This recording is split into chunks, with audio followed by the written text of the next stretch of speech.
all they probably do is squeal, but chill. When we start the revolution, when we start the revolution, all they probably do is squeal, but chill.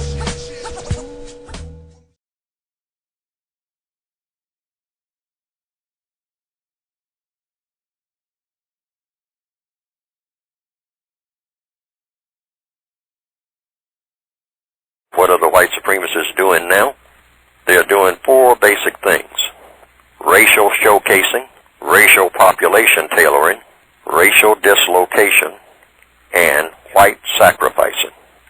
And these four things are designed to produce maximum sophisticated confusion among the victims, and so far has been somewhat successful worldwide.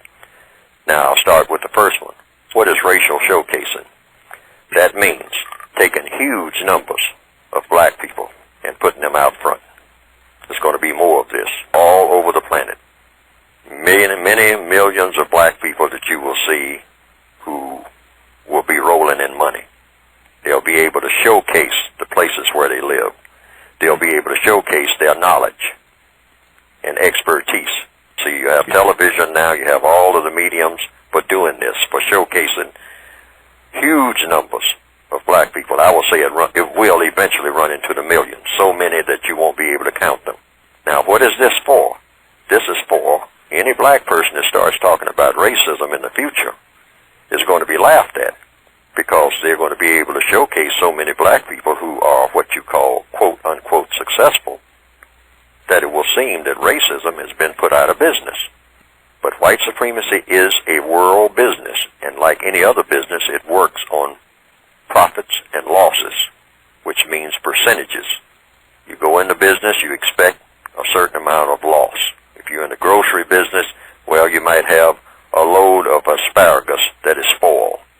But overall, you will make more profits than you have losses if you're going to stay in the business.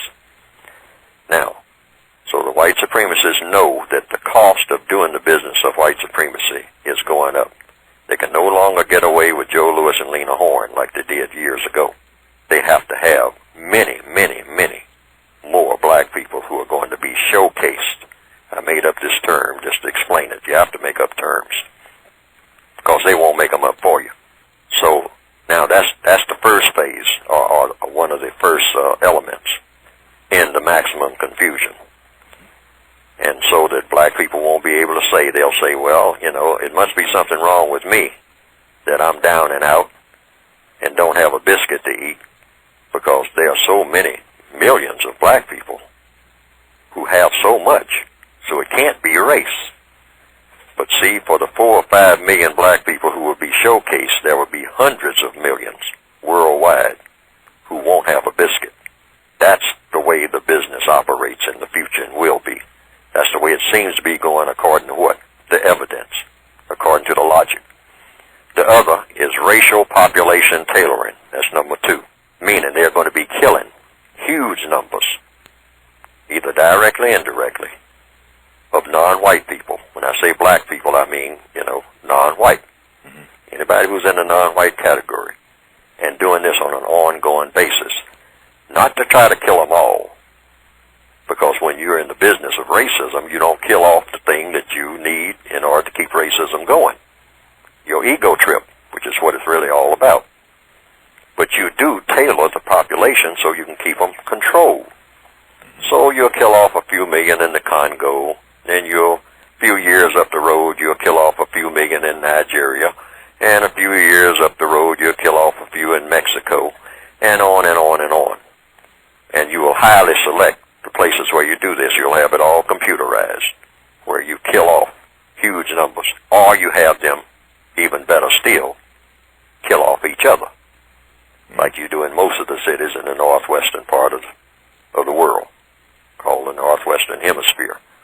Having black people gun down each other, you know, non-white people, the brown people gunning down each other, gangs and all that other foolishness, see?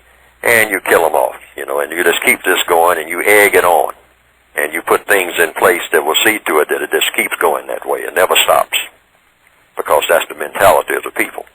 And this is racial population tailoring. In other places where the people are reasonably sane, they don't have a tendency to kill off each other. Then you do things like dry up the water, or poison the rivers, dump toxic waste. It's all kinds of ways to do that racial population tailoring. All right, then the other, number 3, is racial dislocation. Keep them moving.